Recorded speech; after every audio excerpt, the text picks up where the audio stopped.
American embassy before that. So, and everyone was shocked. Everyone in the region was shocked. You have seen the leaders from the region, from different countries, they were coming to Qatar, the summits that took place in Qatar.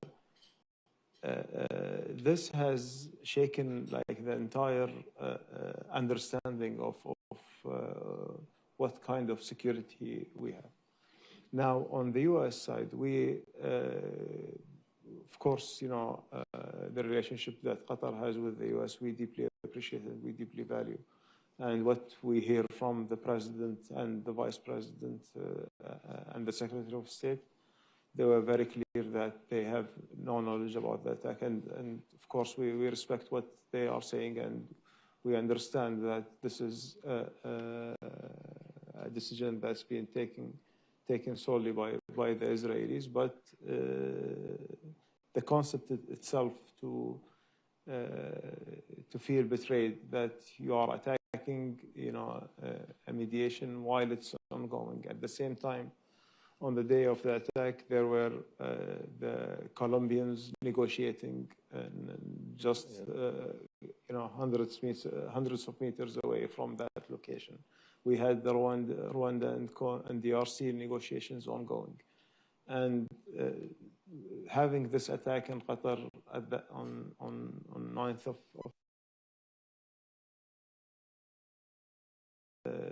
a country that doing all these kind of mediations being attacked, this has never been thought of. And I think that the same shock we heard it from the US and from the President himself, that he will not allow this to happen again. And he will make sure that all the assurances that we will require will be in place for us. Yeah, I'm going to ask you about some of those mediation efforts in just a second, but just to close this out, how did the momentum then change after that? You said that President Trump spoke to His Highness and said this could be an opportunity. How did we get from then September 9th to the ceasefire?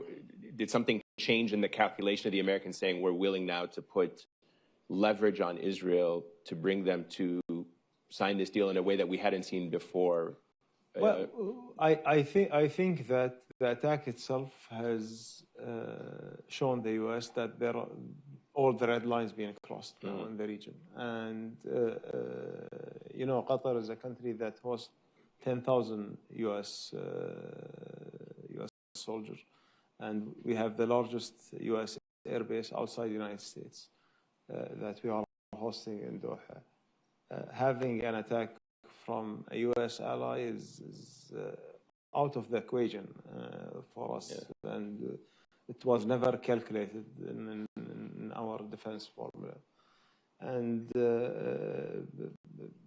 look,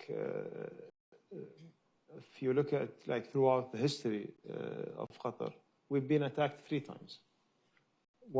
The first time was by Saddam Hussein. It was Scud missiles which fall in the desert in the 90s. The second time was with Iran, when they were responding to the U.S., and we intercepted most of the missiles. One of them has reached the target in our base, actually, in our side of the base, also not the U.S. side of the base. This attack was different because it killed one of our citizens. And basically, you know that how emotional we were at that time. But His Highness, when the President mentioned that to him, he stood up for it. He stood up for his region, and he put the region's interest ahead of his own interest. And we know that this is something that will bring stability to the region without, compromising the rights of our people and the rights for our country to be protected. Do you think, because you said that it brought the GCC a little bit closer, and other countries in the region saw that if Qatar can be attacked this way, they too certainly can be attacked. Did that change the calculation? Do you have any insight whether it changed the calculation of other countries in the region as to how they perceive Israel, and whether or not a country like Saudi Arabia would go ahead with Yeah, Abraham Accords? no, definitely. Actually, it affected how the GCC looking at Israel now, because when they see the attack on one of the countries, you have seen like the first leader who visited Qatar was Sheikh Mohammed bin Zayed, the president of United Arab Emirates, and then the next day we have the summit, and we have the Crown Prince of Kingdom of Saudi Arabia, and we have defense ministers coming together a couple of days after the attack in order to coordinate and to recalibrate our defense formula. This attack was a shock, but was a game changer for the entire region. The entire GCC started to rethink where the threats will be coming from. Now we have seen, we have witnessed a lot of conflicts, and we have mediated in a lot of conflicts, and we went through a lot of unfortunate events throughout these mediations. But attacking the mediator was like unprecedented, and it was out of any calculation. Speaking of your mediation roles, you were talking about some of the ones. I think you're mediating currently 7, maybe 8 conflicts around the world that Qatar is involved in. Why? Why do you want to take on the headache of negotiating one is fine, but then negotiating 8 around the world? Why take on that responsibility and put yourself in a situation where you constantly are in these high stakes talks? Look, you have, if you are a state, you are between 2 choices. Either you are a passive and just, stay there and doing nothing about it. I'm a small country. Thanks God, I'm blessed with resources. I have a small population, and I can just, focus on my country and my country development, and this is our priority for. But the region that we are living in, it's not it's not an easy region. It's a region that has a lot of history, has a lot of baggages that came from this history, and also you see proxies, ancient wars everywhere. We found out that Qatar's ability to move in a discreet way, in below the radar, and making sure that conflicts can be resolved, even sometimes it can be prevented before it happens, and can be resolved in quiet rooms. And we proved that successfully. Qatar became a responsible player in that field, and mediation actually is something that enshrined in our constitution. And since the founder of the country, Sheikh Jassim, he's someone who was always calling for peace, always calling for engagement, for dialogue. And this is just, a heritage that we have, and we are happy that we are defined as global mediator, not only for the region, but this trust that we have built throughout the years in our mediations in the region made our mediation becoming more global. And you see that it's going all the way from Latin America to Africa to Asia, and that's basically what we are doing. Are you making progress on any of the other ones that you feel will be resolved? I mean, you talked about Colombia, you talked about Rwanda. Which one are you most optimistic about? All of them are ongoing right now. Honestly, I cannot distinguish one from another. But for example, with the recent conflict between Pakistan and Afghanistan, we hosted a round of talks that led to a ceasefire. Now the second round of talks to extend the ceasefire has been ongoing in Turkey in the last few days. And this is something which we are hoping that will see a result as soon as possible. But then DRC and Rwanda, it's also a very complex issue. We try to make sure that progress in the right direction, and that we have like enough understanding in order to propose for them meaningful solutions. Okay. We can open up some of the questions now to members of the council, and I think we also have some people online, so I think if there's anyone that has a question, please raise your hand, and we can start in the back and work our way up front to this lady right here. Yeah. I'm Alexandra Starr with International Crisis Group. I was wondering if you could speak about the role Qatar has played in mediation with Venezuela, and in particular, whether the current actions of the United States in the Caribbean are impacting those talks.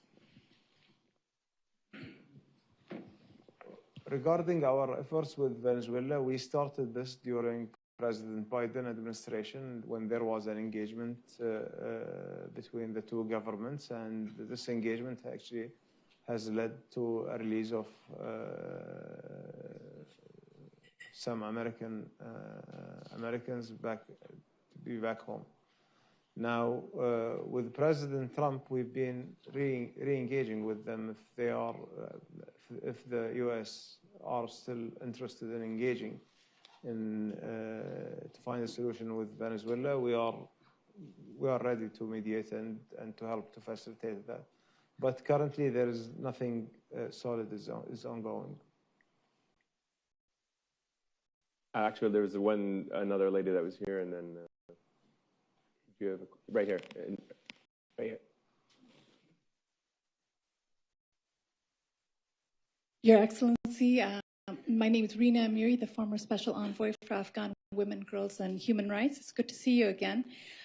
You noted your efforts in Afghanistan with the Afghanistan-Pakistan conflict, but Qatar has been involved for quite a long time working on Afghanistan and trying to move the Taliban towards a more moderate approach. Yet, despite your efforts, they're increasingly becoming hardline. They've shut down the internet for 2 days. They continue to crack down on a wide range of groups, have continued to deprive women of education.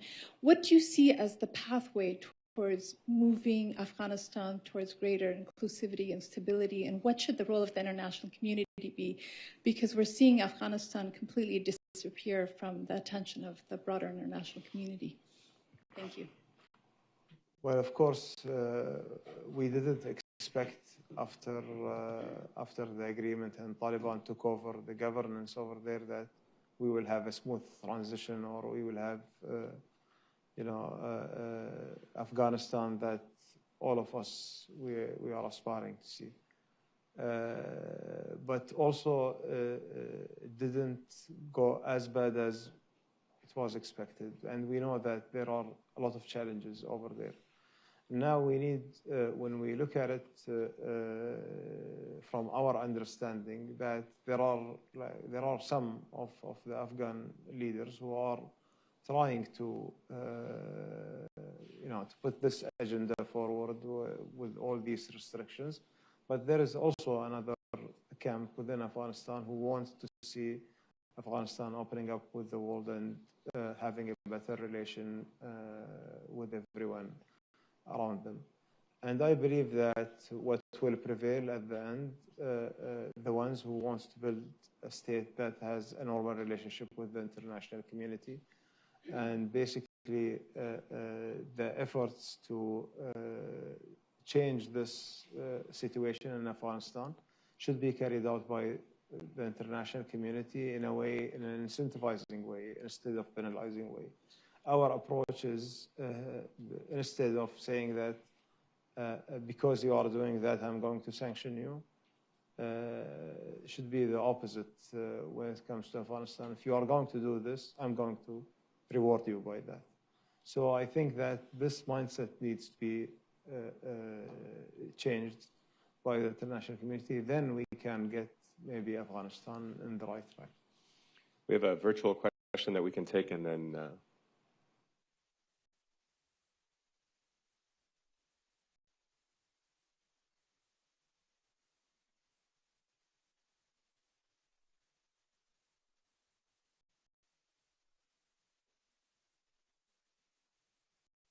Okay, let's take one more from the room here. This gentleman right here. Your Excellency, my name is Andrew Gunlock. I'm the CEO of Blaise Schroeder. I have an easy question for you. You come to the city of New York on the eve of electing our first ever Muslim mayor. It is also... Is it tonight? I don't know. No. On the, okay. Not the actual eve. A week away. Okay. It's not a surprise. He's run an absolutely great campaign, and the Muslim population in New York, mostly Bangladeshi and Pakistani, has doubled over the past 30 years. The Jewish population is flat. It has brought presidential attention. It has brought in claims of funding of the Muslim Brotherhood, of Qatar. But it is the most important Jewish city in the world. And it's also a merchant city, not unlike Dubai or Doha, where the merchant class has always run the city from its founding. And we're looking for governance from the center. At least all the great mayors have been from the center. So I'm curious what it means for you as a Muslim, as an important mediating country, to have the most important city in the world with the biggest press run by a Muslim. And if he were here with us today, what would you be asking from him to help bring peace to your region and to the conflicts where he can bring attention that no other mayor, no other city can? Well, I think for me as a state, it doesn't make any difference who will be elected to be a mayor of New York or of any other city. I'm sorry to say that but people are unfortunately became very obsessed that Qatar is trying to project influence everywhere and trying to fund this and that, and they are the ones behind him because he's Muslim. And I think that we just need to take a step back and think about it. What would be Qatar's interest in doing such a thing? I mean, my interest is to build a strong relationship with the United States. I have a strong economic partnership with them. I have a strong security partnership with them, and in defense, I have a strong energy partnership with them. So this combination of partnerships that has multiple sectors, I need to safeguard and to protect it. That's my whole focus, is how to protect the relation between Qatar and the United States, because the United States matters to me as a country, and I matter for the United States as I'm hosting their largest airbase. When it comes to the energy sector, we are like the two biggest suppliers in the world for LNG, and the election of New York and all those claims, unfortunately, it's for me. I love New York as a city. Whoever is the mayor, I mean, it's the American people's choice. The traffic could get better one way or the other. That could impact you. That's the only thing what I'll be happy about. Other than that, I have no idea, no relation with any one of them, with any of the candidates, actually. This gentleman right here. Thank you. Your Excellency, Bob Diamond, I was the former chief executive of Barclays, and one comment and one question. The comment is just to say that when we look back at the financial crisis in 2008, people generally point to Warren Buffett as being a brilliant investor when he invested in Goldman Sachs and Bank of America. And most people don't realize that it was the Qatar Investment Authority in Qatar that put £6 billion into Barclays, allowed us to buy Lehman Brothers U.S. business at a very attractive rate. I personally know the return you got on that. I won't announce that right now. But I do want to say that of all the things that Qatar has done, they don't get the credit they deserve for Qatar Investment Authority being the astute investor they are. Apropos of that, and apropos of banking, the question I have for you, Your Excellency, is given your ties to the U.S. and the dollar, do you have any worries about the role of the dollar as the reserve currency? No, actually, look, we have a lot of confidence in the U.S. economy. That's for us. It's a fact. It's U.S. today is dominating the world economy, and to be like for our currency to be pegged to the dollar, it's because it is a stable currency, and our main production is the oil, which is dollarized. Now, to have an alternative, this always should be any state plan B, to have an alternative reserve of gold and other currencies. But for us, I think that even with the current circumstances, the U.S. economy is resilient and will just, will get through this period and will move on. Actually, let's take one virtual question, then I'll come back to you. Sorry, virtual question. We'll take our next question from Nick Schifrin. Hi there. Sorry about that. Hopefully you can hear me this time. Mr. Prime Minister, thank you so much. I want to go back to where you guys began this conversation and where I'm started. So just to put a point on what happened over the last 24 hours, the Americans have made it clear to the Israelis that they want Israel to respond to any Hamas violation within reason. And so can you judge Israel's response to Hamas's violation? Palestinians are saying only more than 100 people were killed in these airstrikes. And just in general, can you give us an insight into how you spoke to, or how the mediator spoke with Hamas yesterday to try and ensure that the single violation from yesterday did not continue into today? Thanks. Thank you. Well, look, I think if you look at it from an outsider perspective, it's at the end who started the violations and who then the response will be like a reaction to this violation. Yes, yesterday the situation was complex and there was a violation that by a Palestinian group. Now, we heard also conflicting statements from Hamas itself that we need the clarifications and we need an answer from them on that. That's some statements mentioning that this group is they lost communication with and they don't know what they are doing, and other response from them that what happened is by a group which are not related to them. It doesn't matter for us who did what. What matters to us that how we make sure that we safeguard the agreement. We make sure that this event or this occasion doesn't affect or make this agreement collapse, and making sure that we are back on track. And us and the U.S. and Egypt and Turkey, all of us, we were focused on that direction only. We'll go back here. This lady right here. Thank you. Your Excellency, Camille Massey with Synergos. Would you be able to take us into some of those quiet rooms under the radar where these mediations happen? We live in a world with such a trust deficit that see the role that you're playing and that your team are playing in so many conflicts in the world gives hope. It would be interesting just to hear you talk about the attributes you seek and for members of your team and what some of the lessons you've learned with this responsibility that emanates from the Constitution. Thank you. Thank you very much. Well, look, we try to handle every mediation differently. First of all, we need to have a clear understanding on both parties and their requirements, their dynamics, and what they are able to do and what they are not able to do, and have a full understanding of that and trying to provide solutions and bridge the gaps between them. That's basically our role when it comes to mediation. Now, the nature of the mediation and the way the mediation is conducted is different.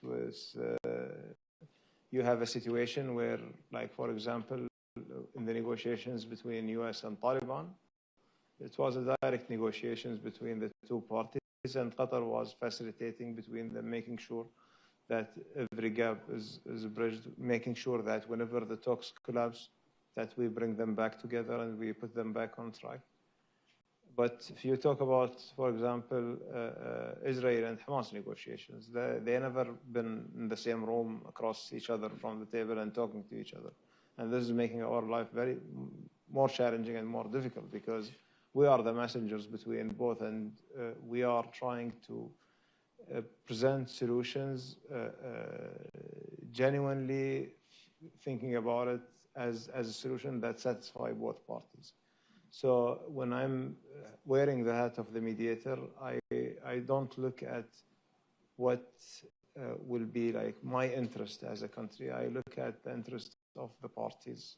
I look at the interest of the region that where the conflict is, and I put that ahead of any other interest. And this is how we build it. And look, if you will ask me, like, what is distinguishing our mediation and why people are reaching out to Qatar, I think number one is trust, and the trust that we have built through friendships around the world has, of course, boosted Qatar in that role, and also the transparency that we are dealing with. We are not trying to convey like wrong messages between the parties, between the parties to achieve success, but we are trying to be very clear with them and proposing for them solutions that's adaptable by both parties, and that's how we work. I'll just give you an example on the recent, like the event of Gaza. Throughout the ceasefires that we had, in many occasions we were talking to both parties, taking their concerns in consideration, and also like our position, for example, that with Israel is not the best position, because for us they are still occupying an Arab land, and they are not giving the Palestinians their right. But we never dealt with them in an unfair way. We've been always listening to them, understanding, and trying to put ourselves in their shoes, and also proposing solutions that are adaptable by them. They can do it, not proposing for them impossible solutions. And carrying this with you as a genuine mediator, I think this is what distinguishes Qatar from the others. We try not to like mask things and sugarcoat them in order to appear nice, and then when we reach to the final stage of the agreement, everything collapses. Or even sometimes when we reach the agreement ceremony, we celebrate today, and the next day everything collapses. So I think our main focus is how to ensure that our credibility and the trust that we have built never be affected. Has there been a mediation effort somebody asked you to do that you said, I'm not touching this, we don't want to be involved in this one? Oh, yeah. Really? Yeah. You want to tell us who it is? No, I cannot. I thought I would try. We have one more virtual question. We'll take our next question from Jane Harmon. Thank you and good morning. Let me thank the government of Qatar again for your enormous effort to reach for 85,000 refugees coming out of Afghanistan following the chaotic exit that our country made, and to do DNA testing and try to reunite them with their families. It really was a heroic effort, and you deserve enormous praise.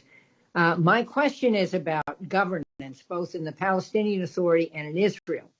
I don't think you've addressed this, but what are the chances that with Mahmoud Abbas's advanced age and the corruption of his government, and with Bibi Netanyahu's far-right coalition, that we might see a transition in both areas, and that might lead to a quicker resolution of certainly what many of us support, which is a path to two states.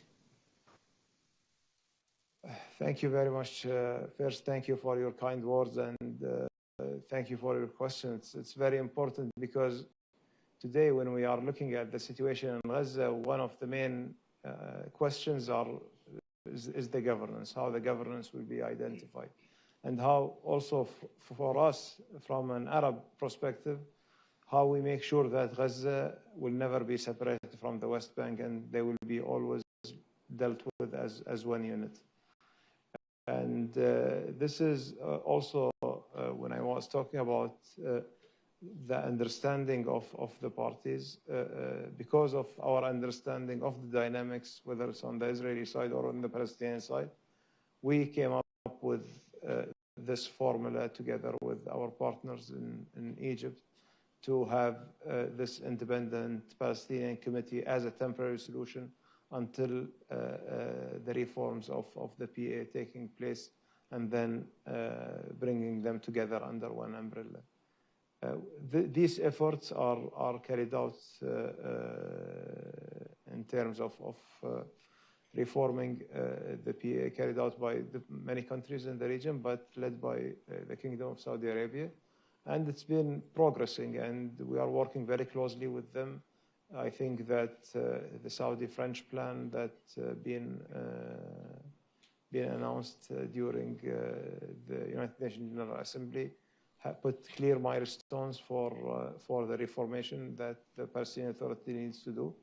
And I hope that this will follow course. And even within President Trump's 20 points plan, we have that the governance will be, the governance of Gaza will be temporary until the PA reforms and become ready to resume their role and to assume their role in the Gaza Strip. Okay, can I follow up on that real quick and ask, why doesn't Israel release Marwan Barghouti, somebody who Palestinians agree could be a force for change, a catalyst for change, somebody who is well regarded? They've released people who have much more longer prison sentences, much more, quote unquote, blood on their hands, as they say about Palestinian prisoners. But why would they not release somebody who can be a catalyst for the change that could herald in a new era of governance? And maybe just a quick follow-up on that as well is, why would Arab countries, Gulf countries, help rebuild Gaza or help rebuild the West Bank if Israel can come in every couple of years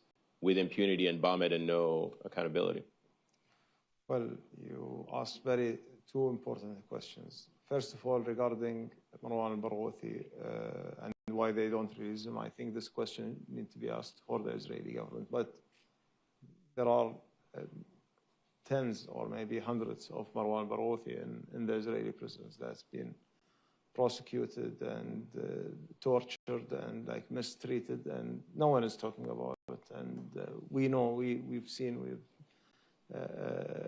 we had all the reports that's coming out of these prisons that some of them are being imprisoned without even trial, and they need to be released. But the Israelis, they have their own calculations and when it comes to the release. And for example, when the hostage deal was reaching to the finish line, I remember my conversation with Steve and Jared, both of them, they were telling me if the list will remain, this is an easy thing that we will finish it in 2 hours. I told them that you guys don't know the two parties. Actually, last time we spent days continuous, working 24/7 in order to get a consensus around the names of the prisoners who will be released. So Israel will never allow for symbolic name to be released, or maybe this name has another complications under him. And there are plenty of humanitarian situations. There are some of the prisoners who spend maybe 40 years in the Israeli prison right now. Either they are stage 4 cancer, or they are blind, or they are not able, they are not able to walk, or they are not they are paralyzed. And yet they are still there in the prison and not allowing them to be released because of the symbolism of their names. I think this is something that needed to be addressed, and I think also Israel should be held accountable for what's happening on their prisons with the Palestinians. I don't know if any of you here watching the videos that what his minister Ben Gvir is doing for the prisoners over there is very inhumane and in a barbaric way. And I think that this should never be acceptable for anyone in our today's world. What's the second? About bombing, why would Arab countries, Gulf countries, European countries? Yeah. Well, this is also another very important part. Look, from my perspective as State of Qatar, I'm telling you, we took this commitment on ourselves since October 7th to bring everybody back home from the Israeli side and to end the war in Gaza. And that was our focus, that was our mission. We focused on that and making sure throughout the process that even when we reach the destination, there is a smooth transition. And smooth transition means that this transition needs to be safeguarded in order for us to make sure that our money will not be also wasted in another war. That means that Israel should stop provocation for the Palestinians, and the Palestinians, Hamas namely, and the other factions, needs to stop also intimidating and threatening the Israelis and shooting missiles on them. I think once we reach the formula of the confidence building measure between the two parties and making sure that this will not be repeated again, and making sure that the U.S. also stay focused on that.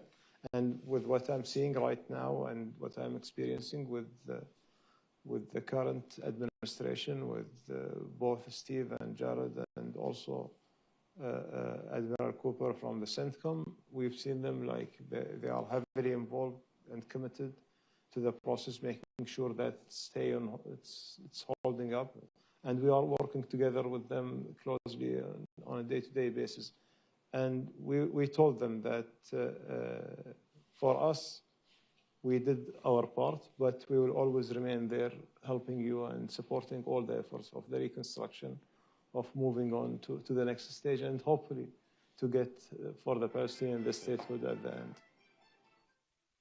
This gentleman right here had his hand up. Thank you very much. Joe Grisbow, Royal Bank of Canada. Your Excellency, thank you again for being here.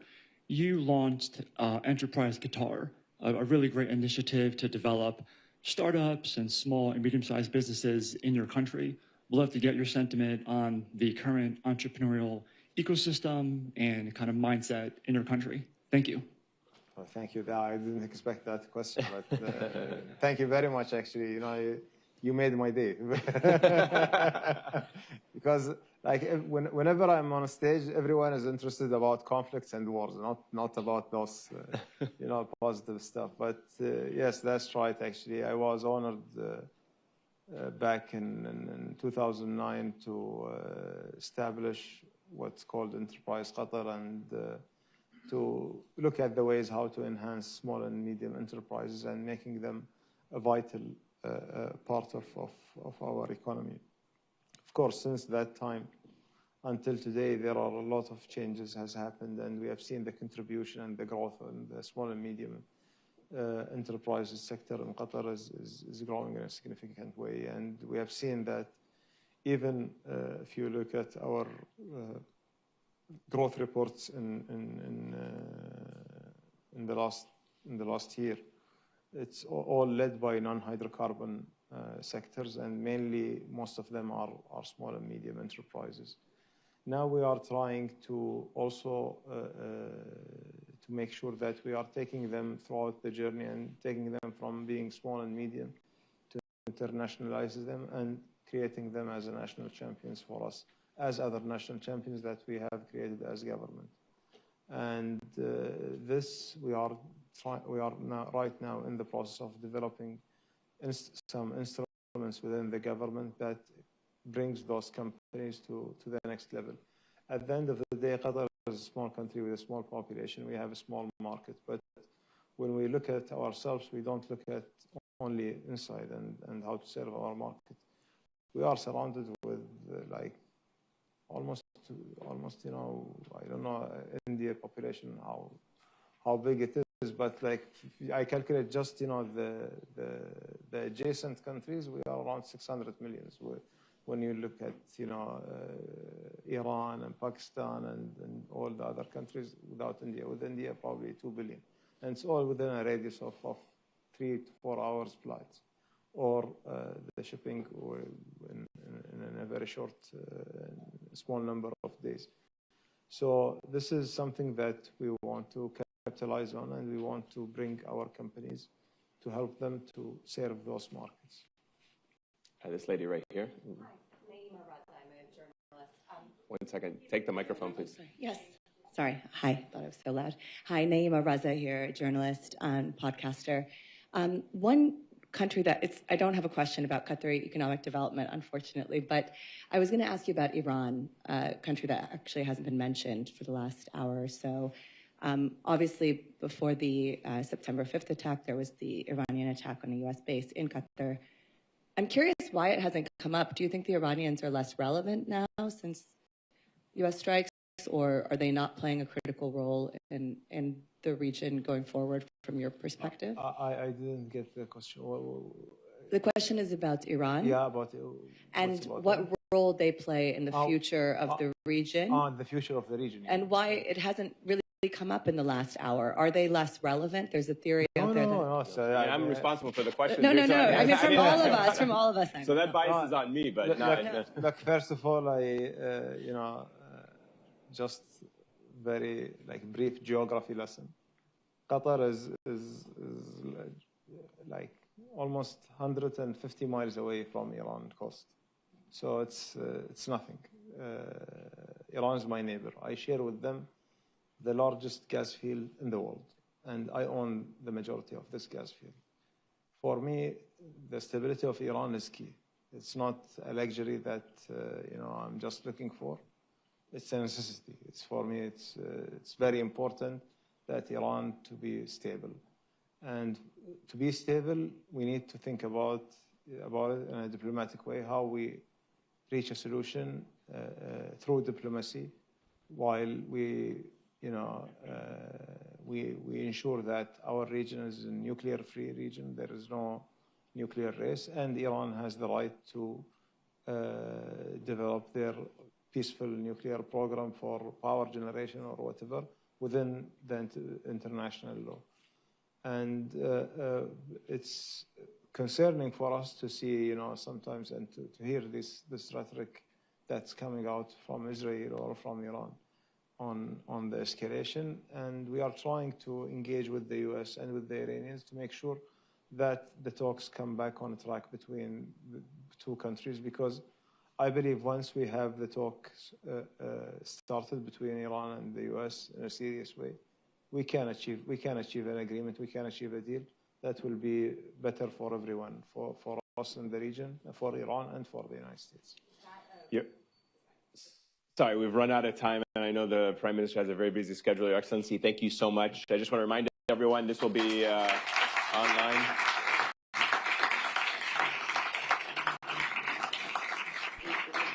The transcript and recording will be online for anyone to want to access. Thank you so much.